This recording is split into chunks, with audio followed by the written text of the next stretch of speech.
Oh, hey, I'm really stuck. Could you maybe, help? Or, hey, where are you going? Wait, I'm not exactly sure I'm gonna get out of this.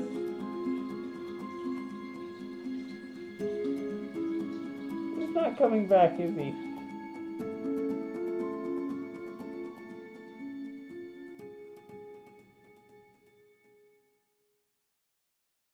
Hi, I'm Spyn, and today I want to talk to you about conspiracy theories. Now, most of us already know what a conspiracy theory is, but I thought I would take the time to put an absolute definition on it, so that we're all sort of on the same page. Sound good? A conspiracy theory is an explanation of events that often invokes sinister or powerful actors and is often politically motivated, when other explanations would be more probable. And with that, grab your tinfoil hat and let's dig into conspiracies surrounding the Denver airport. Denver International Airport opened in 1995 and has been since then surrounded by mysteries and conspiracies, due in part by their artistic choices and architecture. So many conspiracies and mysteries, in fact, that I had to narrow this entire video down to about 6 items. And that's really only scratching the surface. This place is nuts. Number 1. Blue Mustang. According to the Wikipedia article, Blue Mustang was one of the earliest public art commissions for Denver International Airport in 1993.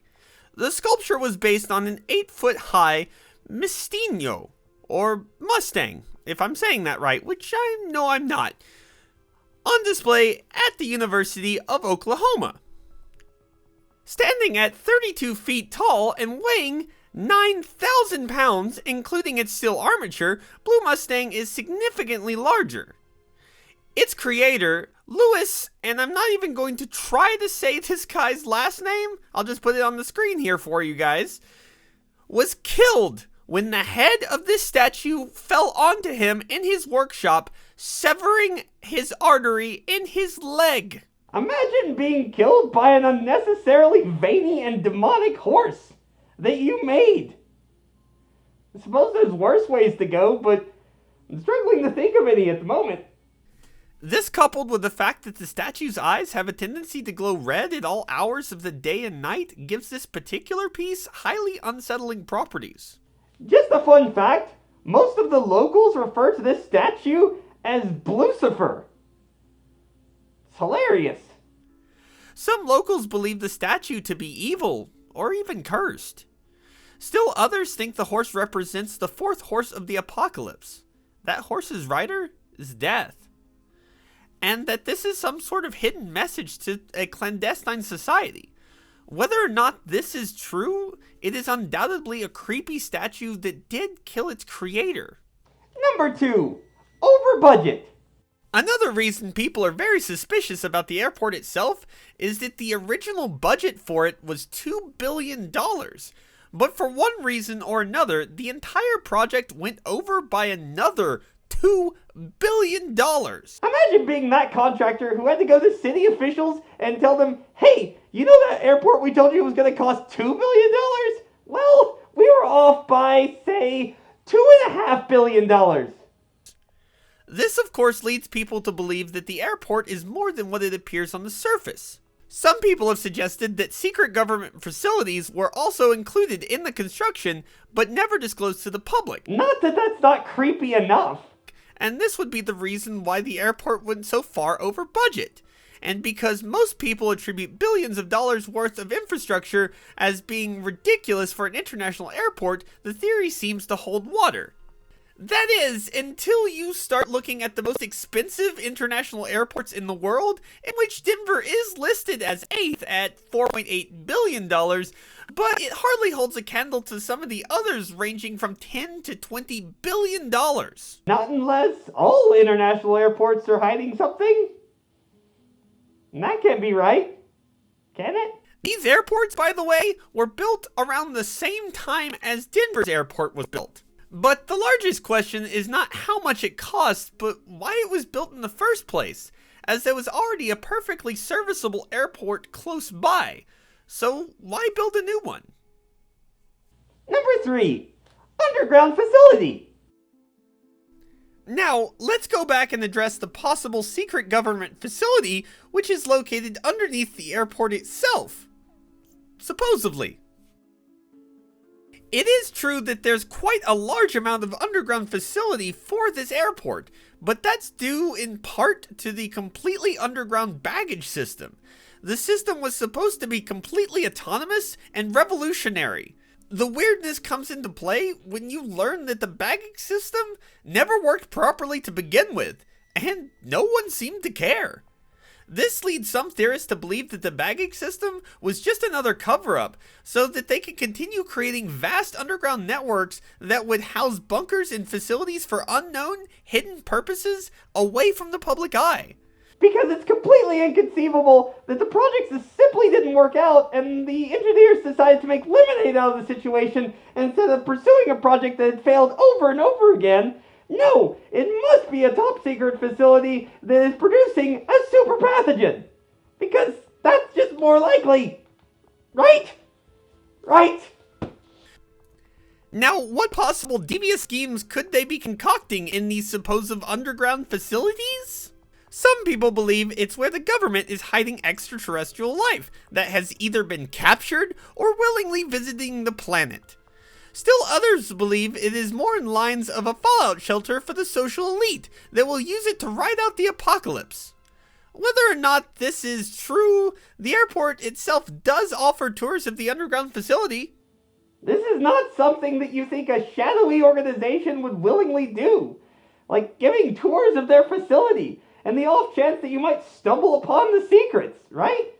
It's not like you can go up and ask for tours of Area 51. If you try to get a tour of Area 51, the only thing you're going to really get to see is the inside of a jail cell. And that's if you're lucky. Number 4, Masons and murals. Yet, despite all of this, true believers still point out two other odd things in the airport. The first being the dedication stone, and the second are the murals on the walls. Let's address the dedication stone first. The stone prominently features the iconic symbol of the Freemasons, along with the words New World Airport Commission, and the date March 19th, 1994. So, why is this significant to theorists? Well, they're quick to point out that there's no such commission as the New World Airport Commission. Because, of course, no commission has ever done their purpose and then been dissolved and completely forgotten about. No, that's not logical at all. And that also the dedication date, if all the numbers were added up, 1 plus 9 plus 1 plus 9 plus 9 plus 4 will equal 33, which happens to be the highest level you can achieve in the Masonic order. This is only if you don't count March, which would throw the entire equation off, but I guess they didn't include it because it wasn't a number, or this was just really convenient and sounded good, right? Now for the murals.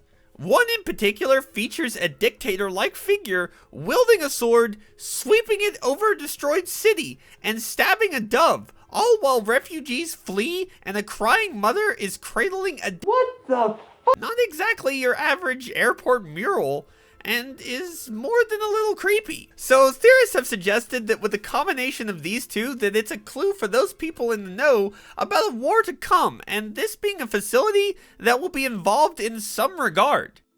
Some have suggested that this means this facility will be used as a detention center, and that those underground tunnels and facilities will be used to house dissidents for extermination.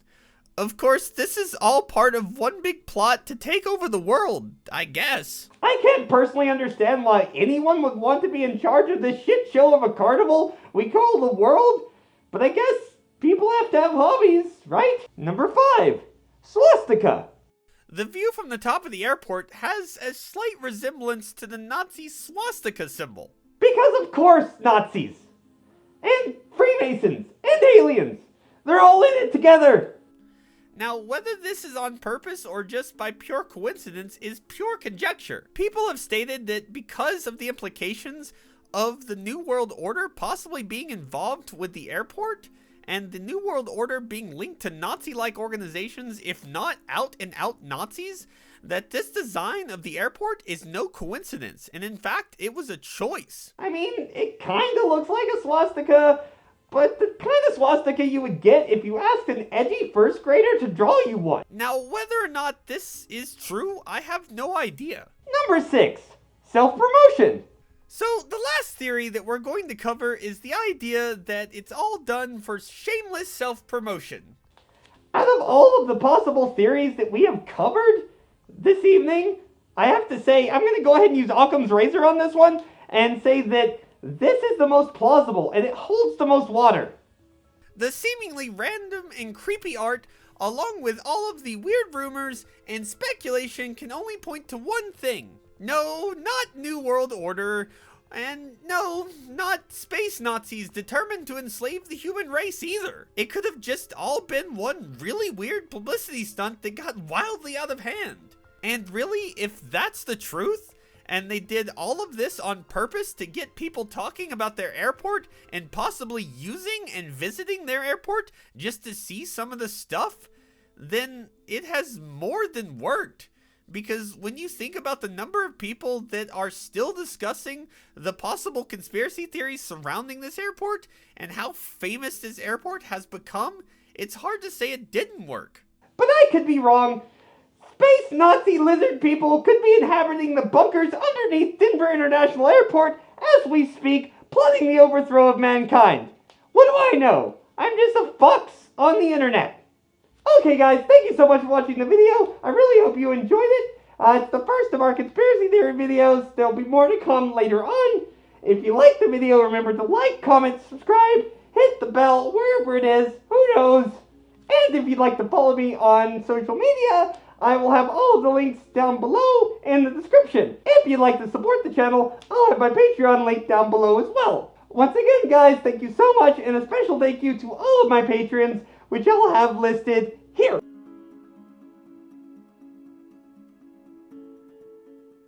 Anyway guys, thanks so much for watching again, and as always, I have some words to leave you with. Conspiracy theories are the last vestige of the powerless. If you can't make a change in your own life, it must be that some unseen force controls the world. Bye!